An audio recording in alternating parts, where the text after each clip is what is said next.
Welcome to the channel. Today's story is full of surprises and real drama. Subscribe and like to stay updated. Let's dive in. Watching my kids head out, I felt a sense of peace. It was nice knowing they came to support me. I had spent time with Liam, passing the reins of the business to him, ensuring he was prepared to take charge. He was studying business and hoped to manage it in the future, though not quite this early.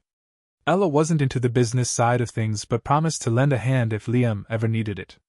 They're good kids, and I couldn't be prouder. I hadn't seen Rachel, my wife, and I made sure she wasn't allowed into my room. I had no desire to talk to her. What she had done led me to do what I had done. I would not and could not ever forgive her. The kids pleaded with me to talk with her, but I refused. I wished not to speak to her ever again. But now it was time to speak to my lawyer. He was court-appointed, as I had turned over all of my assets and my power of attorney to my son, so I had no funds of my own. The nurse told me he was here, and I agreed to talk with him. The nurse told him not to stay too long. She made sure he understood that I was still weak and in pain, so the medications may make me groggy. She told me to press the call button if I needed her. With a smile, she left the room. The man assigned to my case was a very large and poorly dressed man who had obviously seen better days. He asked if he could take down my story both in longhand and on tape. I guess he was not very quick with the pen, so I assented. It was quite a story, but most of you have already read about some of it in the papers. I was told that it was also on TV. How about that? Well, I'll try to fill in the gaps, but it won't really change much. This is my story. My name is Ethan Parker, and my wife is Sophia Harper. We have been married for 28 years, and we have 2 children, Liam and Ella. They are in college. Liam is a senior, and Ella a sophomore. They both go to Riverview College. I graduated in 1988, went to work as an engineer for a local civil engineering firm, and learned enough to leave in 1995 to start my own business. You may have heard of it as well, Stevens Construction. Our business is construction, primarily large projects like malls and office buildings. I have been in business for almost 20 years now, starting with a small crew and growing into a major business with 150 employees. Rachel and I met in college. We were both local, and we shared a course our senior year, hers as a major and mine as an elective. She was a business major, and that was her field. I was trying to fill academic credit requirements. To make a long story short, we met. She was willing to help me learn enough to pass the course, and we began dating. We dated all through that senior year, and after graduation, she found a job with a financial firm, and we were able to see each other fairly often. We were married a year later. She continued to work until Liam came along. She finally stopped in her 7th month, and she stayed home after that with Liam. Then, about a year and a half later, Ella came along. Rachel was a great mother and homemaker, and she seemed quite happy to be both. As the kids grew, she became a typical soccer mom, running the kids everywhere. She was content. Our life as husband and wife was typical. We had our ups and downs early on with money worries and then later with pressures from kids and their needs. We always seemed to find the time to be with each other, and we had a good life together for the most part. I loved her, and I thought she loved me. Our sex life was good, then bad, and non-existent, and then on again. We had finally settled into a comfortable routine of sex on weekends, and sometimes during the week if both of us were feeling frisky. Our sex was conventional, some might say vanilla, but she was always satisfied, and I never had a problem. She often said that sex was just good fun and that I was all she needed. I felt the same. Things changed about a year after Ella left for college. While the kids were close enough that we could see them fairly often, they chose to stay on campus. This gave Rachel free time that she had never had since the kids were born. I guess you could say she had time on her hands. It was okay for a while, but then boredom got the upper hand. We had the conversation, as I now think of it, one weekend. We had been sitting out on the patio with our weekly ration of beer when she let me have the introduction. "John, I've been thinking. I would like to go back to work. I've kept up in my field, and I think I could do some kind of work with temporary accounting or bookkeeping. What would you think about it?" "Well, first I need to catch up with you. Where did this come from?" "It's the first I've heard about it. I've just been thinking. With the kids gone, am left without a lot to do. The house is no trouble, and we haven't joined any clubs or such. Am bored. You're working a lot more lately, and am alone in the evenings with nothing to do and nobody to talk to. Well, I guess that's true. We don't need the money, even with the kids in college, but you should have some that you could call your own. Do you really want to do this? Yes, I do. I was thinking I could sign up with a temporary agency and tell them I would like to work just a couple of days a week, maybe just 2. What do you think? I would say go for it. You have my support. Well, that was the beginning of the end, as I remember it now. That's exactly what she did. She went down the next day and signed up with a local temp service. Over the next 6 months, she worked off and on for a number of clients, and seemed to be doing very well. She wasn't making a lot of money, but she seemed to like being busy again. I saw a change in her about that time.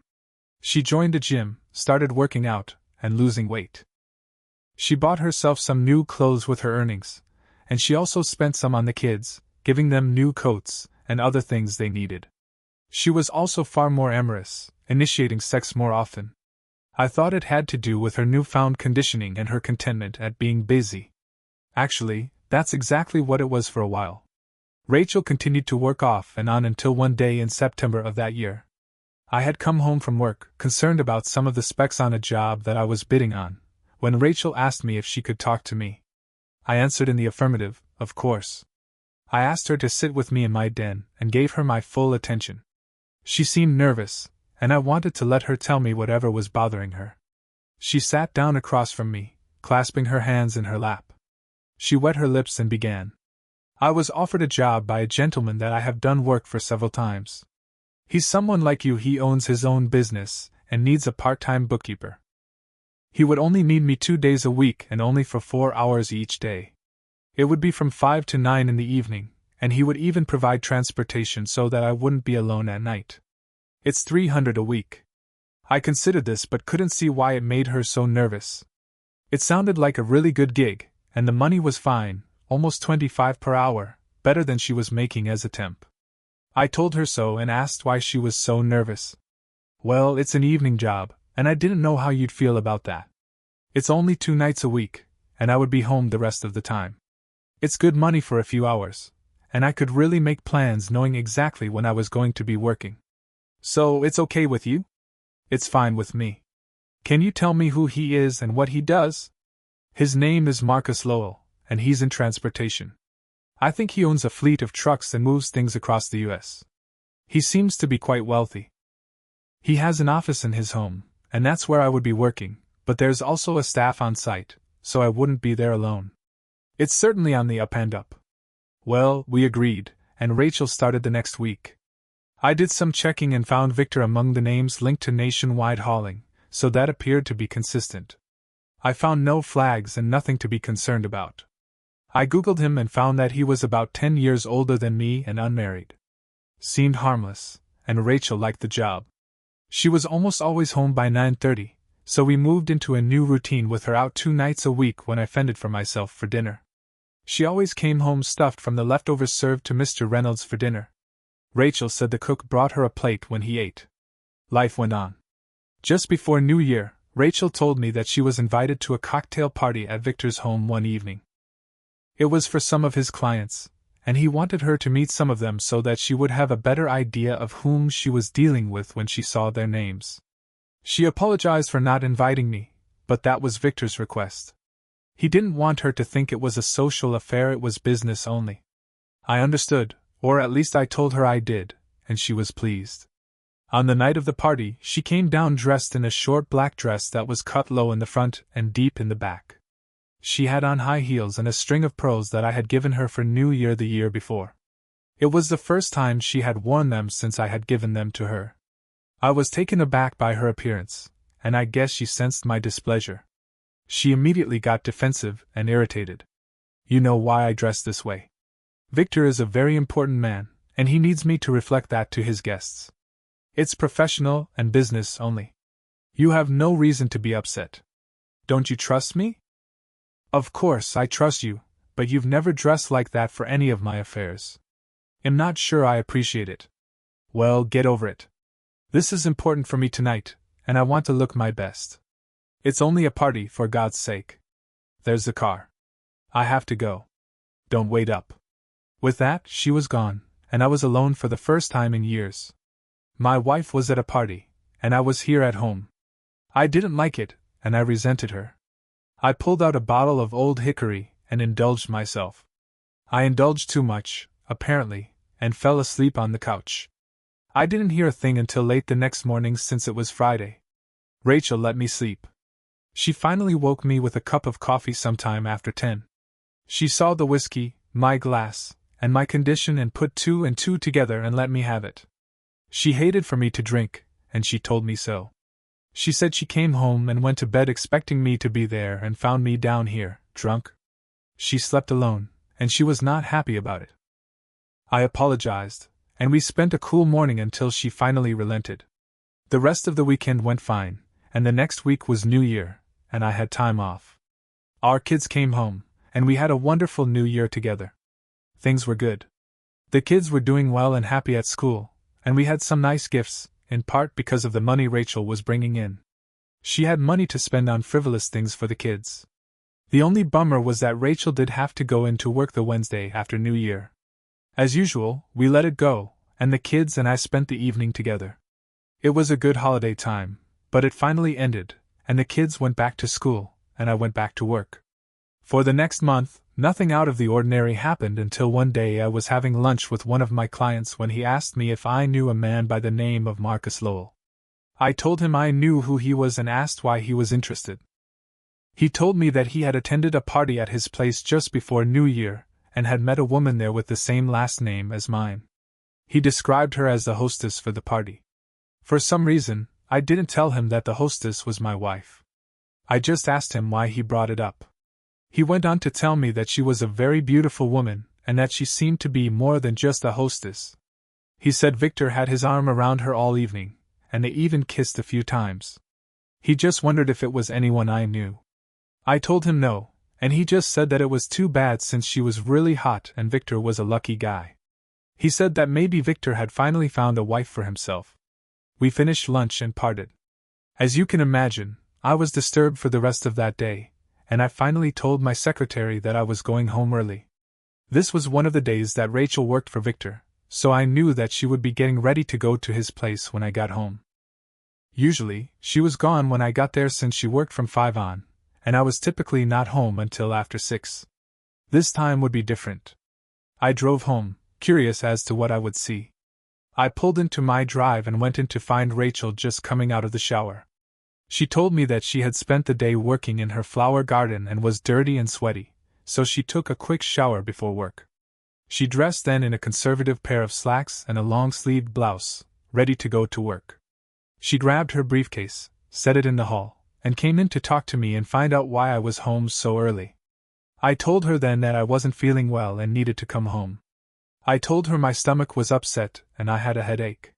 She seemed concerned and tried to take my temperature, but I just brushed her aside and told her to go to her damn job and I would take care of myself. I was not sick, I was angry and uncertain of my wife, and I felt like hell. I didn't have a damn temperature, I was just hot under the collar. I didn't tell her any of that, but that's what I was feeling at the time. She seemed to accept my story, so she must have decided that she should act like a concerned wife. She went to the phone in the kitchen. She called someone, and I heard her say that she wouldn't be coming in tonight, and not to send the car. She said she would call later to let them know if she was coming in another time. She hung up and came over to me. There, now there's no need to worry.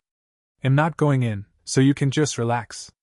They'll take care of you, so you just go up to bed, and they'll fix some hot tea and bring it up to you. Go on now, go. I remember going to bed and wondering how my life had gone to hell so quickly without my knowing about it. I guess I had gone from skepticism to belief in just a short time.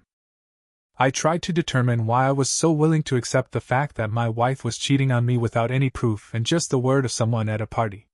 I began to put things together. First, she was working at a man's house. Second, he was sending a car for her. Third, she seemed to be very tired and never in the mood for sex with me on Tuesday and Wednesday nights, the same nights she worked. Fourth, she was buying the kids things we couldn't really afford. She always told me that since she was working, She was willing to charge some things knowing she would have the money coming in to pay for them, but the amount she was spending didn't add up. Finally, the visual proof that George, my client, saw the night of the New Year party. Rachel told me she was a guest. George told me she was the hostess and acted as if she was Victor's mistress. Well, I decided to see what I could confirm over the next few days. I let her take care of me that night, and went back to work the next day.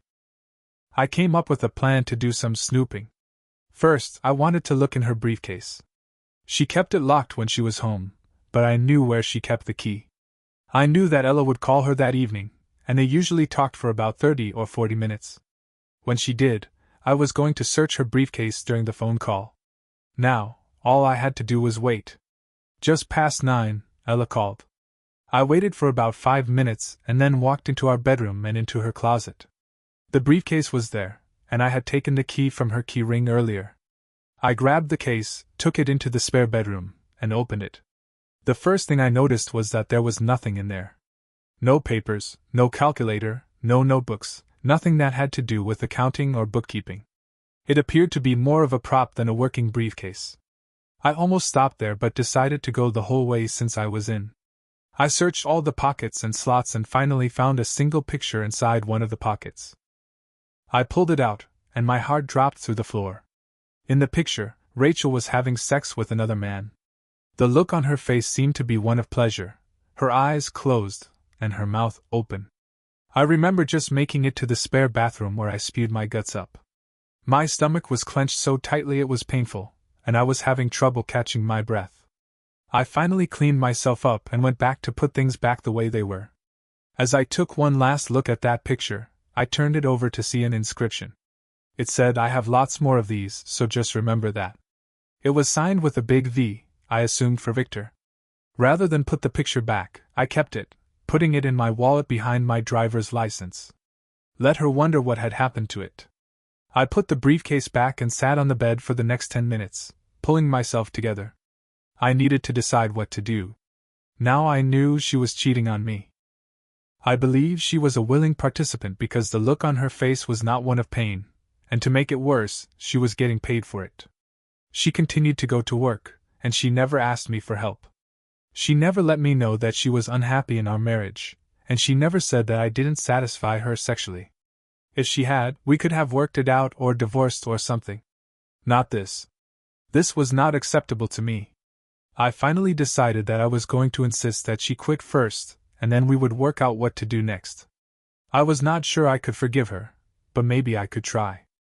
I did still love her, and I loved our family. I wouldn't give it up easily. That night after the phone call, I told her that I had been thinking and I wanted her to quit her job. She was caught by surprise and she had nothing to say at first, but she then began to tell me all the reasons why she shouldn't quit. I listened, but none of them were important to me. We talked back and forth for the next 2 hours, but I remained adamant. She finally went to bed in tears, and I slept in the spare room that night. Things were not good. I went to work the next day without having spoken to her, and tried to put things into some perspective. I couldn't even begin to make progress, and knew that her decision was going to be the deciding factor. I went home to find her sitting at the kitchen table waiting for me. When I came in, she came to me and put her arms around me. "I'll call and resign today. I can't go on with you sleeping away from me and not talking to me. No job is worth that. I'm sorry for last night. I love you, John, and am not going to lose you." With that, she called someone and told them that she was not coming in and that she would make an appointment with Victor and tell him she was resigning. She listened and finally agreed to a meeting the next day at 3 in his office. She hung up and turned to me with a smile and assured me that things would be better now. She would resign tomorrow, and we could then work together to make things like they used to be. Now, it is important to understand that at that point, I had decided that I was going to try to save my marriage. I know all of the reasons why I should just dump her cheating, but I just couldn't bring myself to end it that way. I can't tell you why, but I just felt that I couldn't live without her in my life. I was not going to tell her what I knew, and I was going to forgive her and go forward. That's how I felt, and I went to work the next day with high hopes that things were going to be okay. At work, things went to hell in a hurry. We were working on a strip mall in the southern part of the city, and we were on a deadline to open before the seasonal rush. Things were tight, but we were on schedule until that day. Suddenly, our deliveries of cement, building blocks, lumber, and other supplies were being delayed, misrouted, or cancelled. All our truck deliveries were delayed. It continued all day and into the next day without any resolution. I spent most of my time on the phone with suppliers and contractors, but they all said that they weren't responsible. They had loaded the trucks, but they had no idea why they never made it to the site. I was confused and angry until I suddenly remembered what Marcus Lowell did for a living. He was in transportation and owned a fleet of trucks and delivery vehicles. He controlled shipping and transportation around this area. Now it made sense. Now I knew what had happened. Victor was not happy that I had messed up his arrangement with his mistress. He was content with the setup, and he was not going to let me change it. The son of a witch was using his trucks to blackmail me. Well, I was not going to let him do this, but I was not sure what I could do without proof. As I was sitting there stewing and trying to decide what steps to take, my secretary buzzed me to tell me there was a Mr. Reynolds to see me. I was really taken aback by that, but decided then and there to deal with him. I told her to show him in. Marcus Lowell was a big man, taller than me and heavier by a good 50 pounds. He had a deep tan, and his hair was long and wavy, with a good deal of gray mixed with black. He was dressed casually, but I could tell that his jacket and slacks cost more than I brought home in a month. He moved to the desk and reached to shake my hand as I stood up. I left my hands at my side as I told him to sit. The angry flash in his eyes told me he got the message. He sat and began immediately, without any small talk. You know who I am, and you know why I am here. I'll be blunt. I want your wife to return to work for me under the present agreement. I will increase her salary to $1,200 a week from the $300 I'm now giving her. She continues to do as I wish, and your business will go back to its previous schedule, but with the added advantage of having preferential treatment during scheduling. I'll see to that. This way, you have your wife all but 8 hours a week, and we both get what we want. He stopped to see if I had anything to say, but I kept my mouth shut. I wanted to see what this son of a witch would say next. Now that we understand each other, I may wish for her to attend certain gatherings at my home, with a bonus for each one, of course. If you prefer, I can have the bonus paid directly to you. I won't expect your answer today. I want Rachel to be at my home Wednesday, just as before. If she doesn't come as scheduled, I will have to take further action. Do I make myself clear? Good. With that, he rose and left my office. I just sat there for the next 15 minutes, thinking of what he said. There were a lot of things to take into consideration. First, Rachel told me she was getting $300 a week. Victor said $700, so money was part of the motivation for Rachel, and she lied to me from the very beginning. That certainly changed things and put things into perspective for me. Second, it was clear that he could ruin my business and put my people out of a job. Finally, he was content to have her part-time, leaving her to me for the rest of the time. That was pretty much it. At home that night, Rachel was unusually quiet, but I didn't mention my visit from Victor. She didn't mention going back to work, so I was curious as to what I was supposed to do. I avoided any conversation with her that night, and pretended to have a contract to work on that would take me most of the night. She didn't push it, so we ended up going to bed at different times. She pretended sleep when I came to bed, and I simply rolled over and pretended to sleep. It was clear that something had to be done, but I had no idea what. The next day at work was a revelation. Suddenly, all of our deliveries were on time, and several extra runs got us back on schedule. The power Victor had over my business fortunes was made clear to me without question. Fine, that was that. I completed my work schedule that day and looked forward to going home to face Rachel. This was Wednesday, and Victor expected her that night. I had not said anything to her, so I would have to decide tonight what to do. I still had no idea what I was going to do, but one thing for sure was that I was going to divorce Rachel now that I knew that she was just a paid hooker. I felt a little better as I drove home. At home, Rachel was not there. I looked around and found her briefcase missing and a note on the table. It simply said, "Went to work. See you tonight. Love, Rachel." I read it twice to be sure I had read it right. She had gone back to him without talking to me, without a word, and without any explanation. She had gone back to her master to perform as his paid 304. She just assumed that I was her pimp now. That was the last straw. I knew what I had to do. Just after 7 that evening, I knocked on the door of Mr. Marcus Lowell's lovely home. The door was answered by a young lady dressed as a maid, and she inquired as to my needs. I told her my name and that Mr. Reynolds had invited me to his home to discuss a business proposal. She gave me a strange, sad look but invited me into the foyer. She asked me to wait while she notified him that I was there. I thanked her and moved into the waiting room just off the foyer, but as soon as she left, I followed her back into the house. She moved to a phone on the wall and pushed a button. After a few seconds, she spoke agitatedly with someone and seemed to be explaining something. She finally hung up, shaking her head, and moved away into the house. I walked further in to find the stairs leading up to the bedrooms. I waited at the bottom, just back so as not to be easily seen. I heard a door open, and I saw Victor come out, tying a bathrobe about his waist, and I heard Rachel's voice, seemingly quite agitated, saying something I couldn't make out.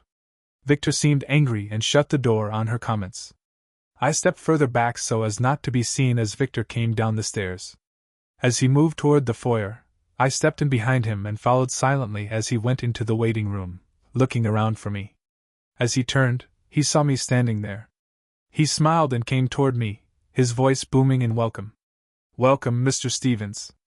I'm glad to see you, and I know Rachel will be glad that you came to your senses. She and I have been enjoying each other's company this evening. I'm so glad you agreed to our arrangement. You have to forgive me, but I anticipated you told her that you had accepted my offer, but it would be rather uncomfortable for you to stay, so I'll say good night now." With that, he smiled and went to the foyer and the door. He intended to open it to see me out, but I pulled out an old and battered .38 revolver and told him that I wasn't ready to leave just yet. He stopped in shock but quickly regained his composure. I expect he was used to smoothing people over when they were angry or upset. I was to be no exception. He began to speak in a soft, soothing voice as he came toward me, obviously to talk me down. I watched him come, impressed by his cool composure under stress. I wished I could do that. I told him so just before I shot him 3 times in the head and neck. I watched his face contort in shock and pain as he took the first bullet in the face. The second took him high on the forehead between the eyes, and all expression left his face.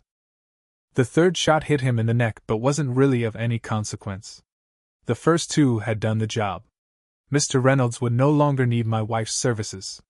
As he fell, I stepped back out of the way. I could hear screaming from close behind me, but I didn't turn. I think I heard Rachel's voice screaming my name, but I can't be sure. Now certain that Victor was dead, I turned the gun on myself and pulled the trigger. The last thing I remember was putting the gun to my head and pulling the trigger. I just don't know why I'm not dead. Maybe I am really dead. At least I woke up in the hospital with a headache that made me think I was dead and in hell.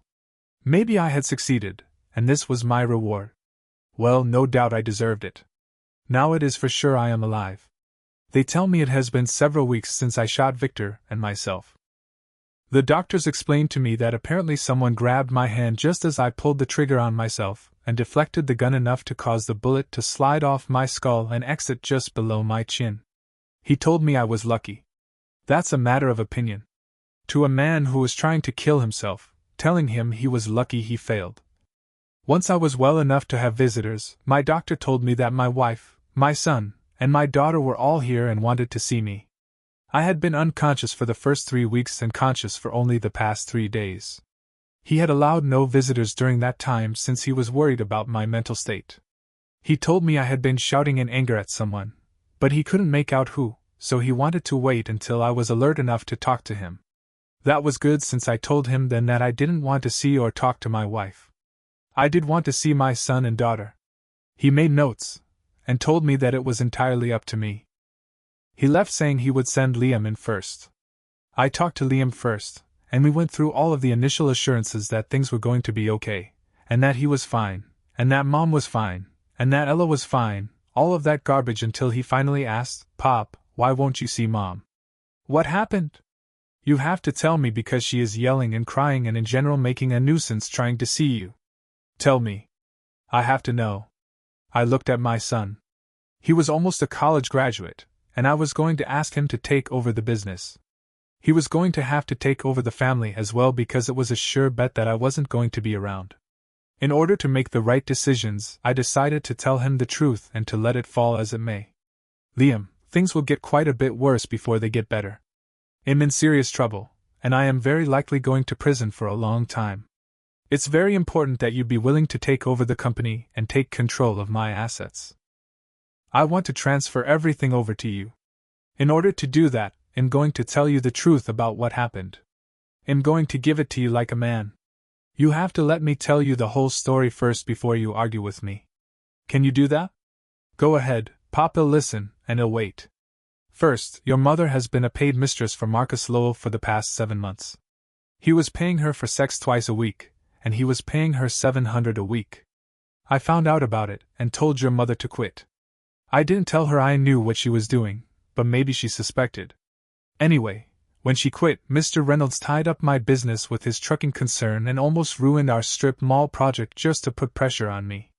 Then he came to my work to tell me what he did and to insist that Rachel come back under the same conditions but at a higher salary. He was going to pay her $1,200 for sex. I refused, but Rachel apparently couldn't resist the extra money, and the night I shot Victor, she had gone to him without discussing it with me. I went to his home, found them together, and I shot him and tried to shoot myself, but someone stopped me. That's the whole story. Poor Liam. I had time to come to grips with the whole thing, but poor Liam had to take it all in one single bite. I felt sorry for him, his mother a hooker and his father a murderer. Way too much to deal with. I watched him struggle with the whole thing and just let him have the time he needed. There was nothing else I could do. I watched the struggle and the tears fall from his eyes. It took him a good 5 minutes before he finally told me it couldn't be true. I told him to look for my wallet in the nightstand. He pulled the drawer open and got it out. I told him to look behind my driver's license for a picture. He found it. He turned it over and read the inscription. No more need be said. The tears came then, and he cried as he hadn't cried in years, ever since he had grown into a fine man. Now they came. We sat together for a while longer before he said he had to go. I told him to take the picture and do with it whatever he wanted. I let him leave, making him promise to come back later. He just nodded and left. I felt bad for him, but as I said, he had to take over for me. I needed to prepare him. Ella came in afterward and visited, but all I would tell her was to speak with Liam. He could tell her why I wouldn't see her mother. She was not happy, but she was more concerned with me and my condition, so we spent the time trying to just love each other. I needed that. She left after about 15 minutes, promising to come tomorrow. Well, that was that. Now all I had to do was to get better so that I could be tried for murder. The doctor said that would be another month or so. I simply wanted it over. For the next 3 days, both Liam and Ella came to visit, and each time they told me that Rachel had come with them. She was waiting to see me, but so far I had refused. It finally came to Liam to insist that I let her in to see me at least once. He complained so that she would stop the constant crying and wailing and wringing her hands. He said it was becoming irritating. I asked him if he had told her that he knew, and he said no.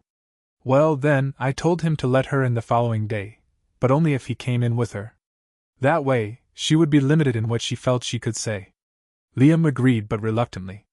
The next day, at visiting hours, Liam followed Rachel into the room. I was now able to sit up, and most of the bandages were removed from my head and face.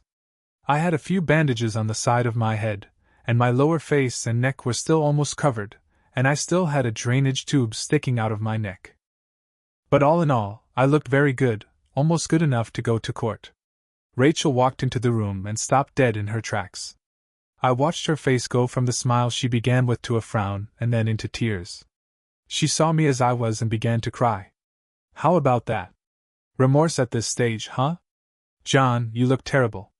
I don't know what I expected, but not this. I didn't realize it was so bad. How do you feel? Are you in any pain? Oh God, what have you done to yourself? Well, now that was a clever switch. What did I do to myself, as if she had nothing to do with it? I looked at this woman who had been my life for so many years and searched for something, anything, inside me. I found nothing but contempt. Well, hello to you too, Rachel. Thanks for the compliments. I feel just great. No pain from the wound, at least. I guess I should thank you for ruining my shot and preventing me from killing myself. At least they tell me it was you. I want, however. I just wish I had succeeded. You know why? Rachel reacted to my words as if I had slapped her. Either she had no clue that I felt that her being a lying, cheating 304 was wrong, or she hadn't expected me to mention anything with Liam present. I couldn't tell which. I just watched her as she struggled with my words and her response. She looked at Liam and then back to me, a little flash of anger in her eyes. I don't know why you would want to kill yourself, John. You knew what I was doing, and you told Victor that you had agreed to his terms. Now that isn't an issue anymore. You have everything to live for. We want you to get better so that we can be a family again. We can get you a good lawyer, and we can get you off with self-defense. You'll testify that Victor threatened me, and you tried to defend me. We can get you off. I promise that I'll testify on your behalf. Just tell me you'll try to beat this thing and come home to us. Promise me. I don't know what that son of a witch told you, but I never agreed to anything. When I came home to talk to you about it, you had already gone back to his bed. You couldn't wait to get your next paycheck. For your information, I have no intention of going to trial. I told my attorney to plead me out. I'm guilty, and he'll pay for my crime. It's just too bad that you weren't there a little sooner. If you had been, we could all three have been dead, you first, Victor second, and then I would have been successful. It would have been over. Now you get off scot-free, and Victor and I pay the price. Congratulations. Liam reacted first by reaching over to grab his mother by the arm just before she fainted. I guess my words had hit a nerve, but I was not the least bit moved by her performance. Liam moved her to a chair and sat her down. Her head slumped onto her chest, and she sagged but remained upright. Liam looked at me with anger on his face and let me have it. Why in the hell did you do that to her in front of me? You have every right to get into it with her, but not in front of me. Okay, so I know what happened, but she didn't know that, and you sandbagged her. That wasn't right. You were the wrong party, but that doesn't give you the right to be cruel in turn. You're right, Liam. I'm sorry for doing that to you, but you have to know the pain that just seeing her causes me. I let her in because you asked me to, but I never wanted to see or speak to her again for this very reason. I hate her for what she's done to us, and I can't get past it. If I could, I would never have done what I did. Now I'll pay for it. But you heard what she said. Shell back a story of self-defense. If both of you go with that, you can get off with maybe probation. You have to go that way for Ella and me, if not for Mom. Not a chance. I want nothing from her, and I will pay my own way. She couldn't give up the easy money, so she sold her body for cash. I'll accept nothing from her ever again. Rachel had heard this last, and she rose from the chair and stumbled out of the room. She was unlikely to ever come back. I was happy with that. Liam stayed for a few more minutes to discuss some details of the business, but left almost as quickly. He would have to deal with Rachel now. Now that she knew that Liam and probably Ellen knew of her cheating, she would have to live with that knowledge. I hoped it choked her, but I knew she was capable of much more than I ever gave her credit for. She would survive, I had no doubt. I met with my lawyer several more times over the next 2 weeks, and we were ready for the preliminary hearing. I had finally made him realize that I would plead guilty. All he had to do was determine what charge the ADA would go for. He could go for murder 1, murder 2, or manslaughter. There were several degrees of that too, so it was up to him. We were as ready as we could be, him with a client that wanted to just get on with it, and me with a lawyer that was court-assigned and getting almost nothing for his time. I had refused any lawyers from my kids or Rachel. It was in the hands of fate now. Just before we went to court, my lawyer came in, sort of out of breath, and told me that the ADA wanted to meet with us before court. I was confused and wanted to know what he was up to, but my lawyer had no clue. He was as surprised as I was, but we went to a small conference room just outside the courtroom and met with the ADA. He was a tall, very distinguished-looking man, wearing a suit that I would give my right arm for. He came into the room without any preliminaries and spoke directly to my attorney. I may as well not have been there for all they cared. I listened since my fate was on the line. The ADA began by stating that there was no issue with my guilt. He thought he could prove that I shot Marcus Lowell in cold blood and with premeditation, but he had met with 2 witnesses that claimed that I had shot Mr. Reynolds in defense of my wife and a third that backed them up. All witnesses were credible and could cause a lot of reasonable doubt on the stand.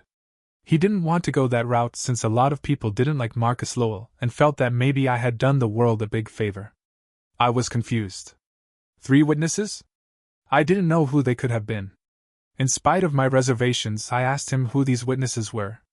My lawyer told me to shut up, and the ADA just looked at me in disgust. He said his boss was anxious to get this over with, and he definitely didn't want to go to trial. Apparently, Victor had some very influential friends that didn't want his activities carefully scrutinized. He was over a barrel and wanted to make a deal. My lawyer just laughed and said, "No jail time. He does probation and community service." Well, waive jury trial and go with recommendations. How about it? With 3 witnesses claiming self-defense, you have no case, Dom. I'll see the judge. I'll let you know. With that, the ADA walked out of the room. My attorney shook my hand and said it was now up to the judge. He had no doubt that the judge would accept the ADA's recommendation since I hadn't even been charged yet. It was really in the ADA's hands and not the judge's anyway, but the judge always had the final say. We had nothing to do but wait. It was less than an hour later when the ADA walked in and, without a look at me, gave my attorney some papers to sign and waited. Once they were signed, he looked at me in disgust and walked back out of the room. My attorney read the papers one more time and gave me a copy. I took it but asked him what it meant. You are a free man. Since you were never arraigned and no charges were filed, the ADA simply dropped all charges against you, and you are free. No probation, no community service, nothing. Congratulations. Just like that, it was over. I had killed Marcus Lowell in cold blood, with intent beforehand, and then tried to take my own life, but no one seemed to take the latter item into consideration. I would have gone to trial if it were up to me, but no one else wanted to punish me. I didn't know what to make of it. Free. We walked out of the conference room to find Liam, Ella, and Rachel, along with another woman I didn't know, waiting for me. They had heard the news from the ADA and knew it was over. Ella flew into my arms and wrapped her arms around my neck and just held on. Liam gave me a huge grin and reached for my hand. Rachel hung back and just watched. She made no move to join us, and I ignored her after a quick glance in her direction. I wanted nothing to do with her. She and the other woman turned and walked away, talking to my now ex-attorney. I was glad to see her go. I had been free now just more than 2 months. I moved into a small apartment about 3 miles from my former home, and it suited me fine. I had taken the business back from Liam, who was happy to return to college to finish his degree. He promised to return when he graduated to help me run the business, but not now. Ella returned to school as well, and I understood that she and Rachel stayed close. Liam had never told Ella all of the truth, but he himself was cold with Rachel. They still talked, and Liam still considered her his mom, but the close relationship they once shared was gone. I had no contact with Rachel and wanted none. An attorney contacted me later that year with a declaration of divorce filed by Rachel. Since we lived in a no-fault divorce state, no contestable reasons were stated for the divorce, simply irreconcilable differences, generic for divorces. I read the conditions and saw that Rachel wanted the house and 50 of all monetary assets, but made no claim on the business, and no claim on future earnings or investments. It was a very fair request, and I signed it immediately, making one small note and initialing it. I noted that she had listed a savings account in her name with just more than $300,000 under assets. I had crossed that one out, wanting no part of that money. That was interesting in that she must have earned some extra money by performing for Victor other than the twice-a-week sessions I knew about. She had been a busy little hooker. It took an additional 6 months for the divorce to be final. I hired an attorney to control the monetary assets listed until the divorce, so I would have no reason to speak with Rachel. Between him and Rachel's attorney, the assets were split and remained in separate accounts until the final split. Everything was moving along without a hitch. I had almost fully recovered a small twitch, some trouble swallowing, and some limited vision in my right eye, the only remnants of my aborted suicide attempt. The scars were not easy to look at, but I kept them. I considered my life now and decided that it was not all bad. I had my business, my children, and my own place. I was healthy again and feeling really good. I had no complaints. Just over a year from the time all of my trials started, I received a phone call from a woman who told me her name was Clara Ortega. She told me that she had some information about Marcus Lowell that I might like to have. I listened and then told her that as far as I was concerned, that case and that part of my life were over. She had nothing I wanted to hear. All she said then was that if I wanted to know what had really happened in that house, she could tell me. She then left a number where she could be reached for the next 48 hours. After that, she said, she would be gone, and the truth would die with her. Well, how does one let a claim like that go? It was all mystery and spookiness and the stuff of movies. I just laughed it off to myself and went back to work. That evening, though, while sitting in front of the TV with a frozen dinner I had nuked as my lone source of sustenance, I reconsidered. I had left the number at work and decided to call the next morning to see what I could see. With that decision made, I ate my breaded chicken and what passed for mixed vegetables, watched a rerun of NCIS, and finally went to bed. I like to be up early, so it wasn't too early for bedtime. The next morning, I found the number and called. When she answered, we made arrangements to meet at a local restaurant for lunch. She knew me by sight, so she would find me. I agreed and passed the rest of the morning working on the final accounting details for the project we were completing that week. It would yield a healthy profit, a fact that made my day just about perfect. I let Mallory, my secretary, know that I would be at lunch and to call my cell if she needed anything. I reminded her of several items that had to be finished that afternoon, and made sure she knew who owed us what in terms of reports and final accounts. She just waved me out, knowing exactly what needed doing, probably better than I did. As I was drinking my iced tea, a lovely woman of about my age slid into the seat across from me. I took in her clothes, her hair, and her face, all showing the result of a lot of money. She was certainly beautiful, long black hair, brown eyes, and skin almost honey-colored. She must have had cosmetic surgery since her face looked much younger than the rest of her. All in all, she was a vision. She introduced herself as Clara Ortega and asked me to call her Maria. I agreed in exchange for her calling me John. To what do I owe the honor of your presence, Maria? I would like to tell you something about what happened to you and your wife a year or so ago. Before you say anything, John, understand that I was with Victor and Rachel the night you shot Victor. You never knew who the other witness to your self-defense shooting was. It was me. Rachel and I both told the police that you had no choice but to shoot Victor that night. They believed me because I worked at the house, and the other servants backed me up. I was completely taken aback. I had always wondered who that mysterious third person was, and now I knew. So she and Rachel had worked together to keep me out of jail. Well, I wanted to know that story. I asked her to continue and to tell me everything she knew. So here it is, Mariah's story. Victor Owen Reynolds was a cruel and vindictive man. He was the head of a large transportation company, controlling trucking and transportation for the local tri-state area, and his trucks traveled across the country into Canada and Mexico. He was also part of the local Greek crime syndicate. He used his company to launder money from drugs, prostitution, and numbers, all controlled by the syndicate. He also was into smuggling, both human and contraband. He was very wealthy, and he was feared by many of those he supposedly took orders from. He had many enemies and few friends. I worked in the house as a cook most of the time. I have a son, Mateo, who is now 18 years old. He and I had been living at the house without a man for the past 4 years. His father, Carlos, was shot to death in an apparent mugging, at least that's what the police told me. They had no suspects, and the case was closed soon after his death. I had my own suspicions since that was the same time Victor decided to have me as his mistress. To this day, I regret my actions. I was seduced by Victor with money and beautiful things, but most of all by his promise to see my son educated. Without considering the consequences, I let myself be taken by Victor one night when Carlos was working. I was so ashamed, and I told Victor that I couldn't do that anymore. I pleaded with him not to tell Carlos, but he showed me some pictures that he had taken.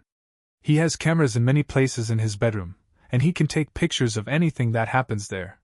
He threatened to show the pictures to Carlos unless I continued to provide him with sexual favors. Even though I agreed, Carlos found out that I was sleeping with Victor and confronted him. Victor seemed to be apologetic and assured Carlos that he would leave me alone and everything would be well. Less than a week later, Carlos was shot and killed. Victor was very sad about it but offered to take care of me and Mateo. I had no choice since Carlos and I had never been able to save any money. We used all we had to pay our bills and put some aside for Mateo's future. Victor moved us into the house and began to buy me things to wear and things for Mateo for school. He was very good to us, and I once again returned to his bed. He enjoyed me from then on, and he made sure that Mateo and I wanted for nothing. I seemed to be enough for Victor for the next few years since he would have me 2 or 3 times a week, and he seemed to be satisfied with me. I made up my mind that I would stay until Mateo was of age and his schooling was completed. I told myself that I could endure that. It wasn't as if Victor was a bad man to me. He had very simple tastes in sexual matters, and he asked nothing that I wouldn't do. I was able to continue as his mistress until Rachel came to work for him. Rachel was to be his bookkeeper, and that is what she did for the first 2 months she worked for Victor. I got to know her when I would bring her food from the dinner table once Victor had finished. He always wanted far more prepared than he would eat. I believe he got some kind of satisfaction knowing he had plenty while others struggled. Rachel always treated me with dignity, even though she eventually found out what I was. She never talked down to me, and she was fun for me to be with. I was happy when she came. We became friends. It was one Tuesday evening when Victor came home and saw Rachel and me talking. He seemed very angry and told me to come with him right away. I left, and he took me upstairs to the bedroom, and he had sex with me, but it was more forceful and less pleasant than usual. I didn't know what was wrong, and I asked him once he was finished with me. He appeared not to have heard my question, and I prepared to leave when he asked me to do something. "Maria, when you prepare to take some of my dinner to Miss Rachel, I want you to let me know. Can you do that? I want to know before you take anything into her." "Of course, Victor. Can you tell me what you intend to do?" "Not just yet. Just go and prepare something for her. Now go, do as I ask." So with that, I went to the kitchen and fixed a plate for Rachel, including some of the dessert that she loved. I took the plate into Victor, now in the library, and showed it to him. He looked at it, and told me to leave it there while I returned to the kitchen to get a glass of the wine he had chilling. I did as he asked and returned. He just nodded, and I took the plate into Rachel. We sat together as she ate, and we talked as we often did. I was not expecting anything to happen, but as we talked, I noticed Rachel begin to nod and sway in her chair. It was almost as if she was falling asleep. I went to her and helped her to the couch where she could lie down. As I was preparing to cover her, Victor came in. He said nothing about her condition but told me to leave. He said he would take care of her. I left as he requested but lingered outside the den until I saw him come out carrying Rachel. He carried her upstairs to his bedroom and shut the door. I didn't know what happened after that, but I had my suspicions. He had her in there for over an hour until finally, he let her out. She was walking slowly and holding her head. She appeared to be all right but still groggy. He helped her downstairs and back into the den, and called for the car to take her home at the regular time. Rachel arrived the next Wednesday as scheduled, and Victor ushered her into the den. He closed the door, and I heard nothing until Victor called me to come in. I did as he asked and saw Rachel sitting on the couch in tears. She was sobbing and moaning to herself, but I didn't know why. I asked Victor, and he handed me some pictures.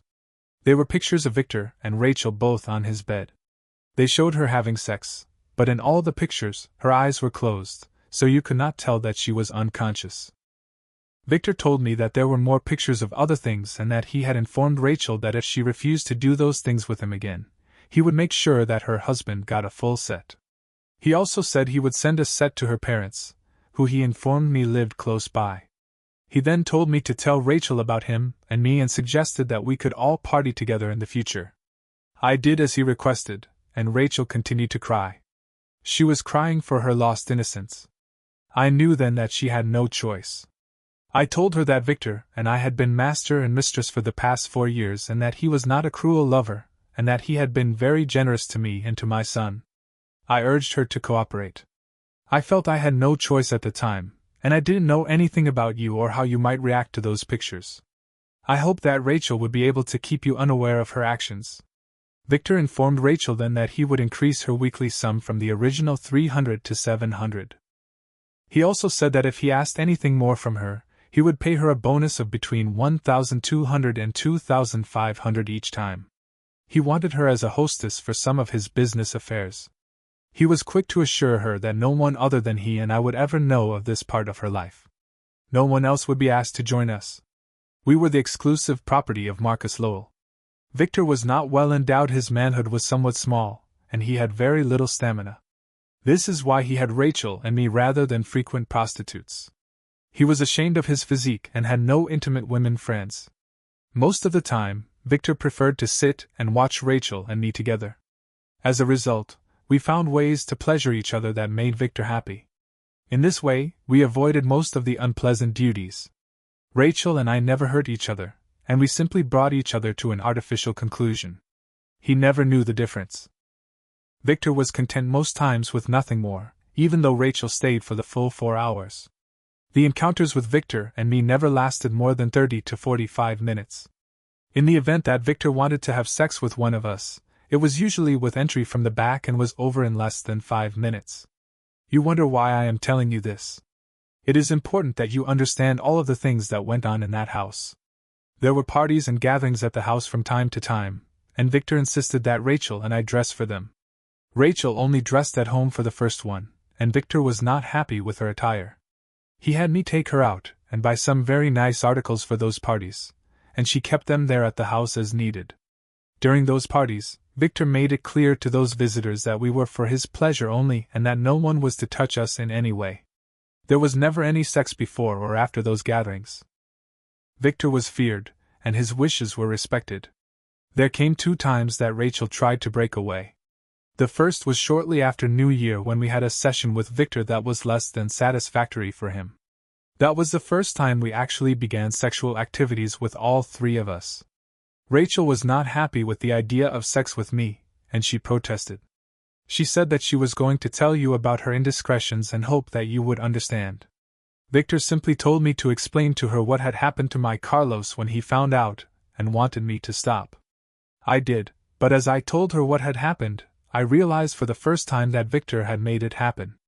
I had known all along, but because of my son's future, I refused to acknowledge it. Now I knew. The second time was the time when you came to the house. What happened then you know. Victor called Rachel at her home and told her to be there that night, and that you had agreed. Rachel was devastated. She didn't know that you had not agreed, and she came that night a broken woman. Victor was particularly aggressive that evening and wanted both of us to pleasure him. We had been together about an hour when the maid called to inform him that you were there. He laughed and told Rachel that her husband had seen the light and wanted to discuss the money terms. Rachel wanted to go to you and talk to you, but Victor told her to stay there. We were both frightened of what might happen, and we followed Victor downstairs. We were just coming into the room when you pulled the trigger. Rachel screamed and ran to you just as you put the gun to your head. Your back was to us, so you didn't see us, but she grabbed your hand just as the gun went off. She was the one that called 911 and stayed with you until the paramedics came. I got dressed and talked Rachel into her work clothes before the police arrived so that we could arrange our stories. Victor was dead, and I shed no tears. You know the rest. One last thing, that night before the police came, I told Rachel that we would claim that you came in to pick up your wife, found that she was being molested by Victor, and that she tried to get away, but he slapped her and knocked her down. You came to her rescue, and in the struggle, the gun went off and Victor was fatally shot. We knew nothing about the gun or whether it was legal, but we felt that was not something we should know about. When we talked to the district attorney, we told him the same story, and the maid, Isabella, the one you met that night, corroborated our story. It was Isabella who told the district attorney that you were shot during the struggle.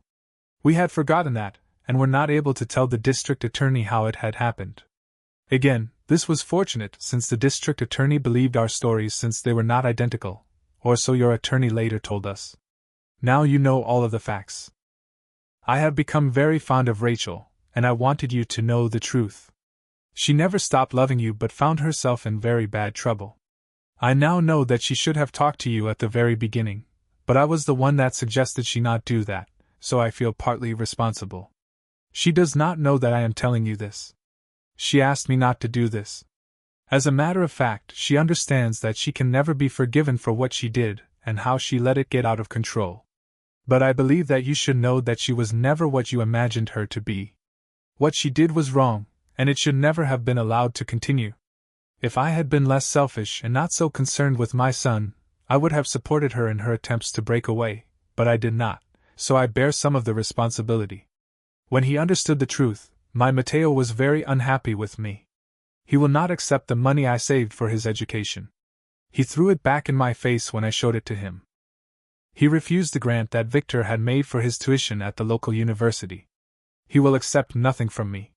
Now he has moved in with his grandmother, and he speaks to me very seldom. I was a fool, and I let myself be swayed by the money. Rachel also let the money salve her conscience. She never bought herself anything with the money and only spent it on some things for the children and for you.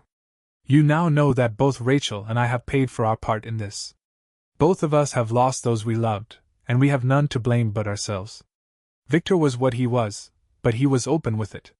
We hid our shame and kept our mouths shut when we should have spoken. We live with that every day of our lives. Her without her husband and son, and me without my son. We will die knowing our shame. Clara Ortega rose from the seat and reached over to shake my hand. She was still composed and calm, but I could see the redness in her eyes and the glistening tears unshed. She raised her hand to stop me as I started to rise and simply smiled back. Please let me go. I have said what I came to say, and I am content. It was very nice to finally meet you and to unburden myself to you. I hope that my small part in helping you keep your freedom will be appreciated. Have a good day. With that, she walked away, and I never saw her again. Maria gave me a lot to think about. I was able to let go of a lot of the anger after I heard her story. I had no doubt that she was telling me the truth. She had no reason to lie, and she was leaving to return to Honduras to be with her family. It seemed she knew a lot about Victor's holdings, and she knew the combination to his private safe. She was quite well off now, and she had sent the money she liberated ahead of her. I wished her well. As for Rachel, I considered what Maria had told me, but it really changed nothing. Rachel always had the option of telling me what had happened and what Victor wanted from her. After the first time, that was actually a drug-induced situation and not her fault. She should have had enough faith in me and our marriage to tell me the truth. She chose instead to handle things on her own. I was convinced that she considered the money and decided that it wasn't that bad. She was cheating on me, but I was less important to her than the money and any risk to her status quo. I decided that we had nothing left to build on. Liam and Ella were old enough to make their own choices. This all happened 10 years ago today. I still remember it all as if it were yesterday. I continued in my business for 5 years after that, then turned it over to Liam and bought myself a boat. I have been sailing from port to port now for the past 5 years and call no place home. I see my kids now and then, and we keep in touch by phone once in a while. They tell me Rachel is married now, and I was amused to find it was to the client that first told me of her status at Victor's home during the New Year party. I remembered that he was quite taken with her. Liam says that they seem to be quite happy. Rachel always asks about me when he comes to visit, but he tells her nothing. She seems resigned to that, he says, but continues to ask. She always was stubborn. Thanks for watching. If you were in this situation, would you choose forgiveness or walk away? Share your thoughts below, and don't forget to like and subscribe for more stories.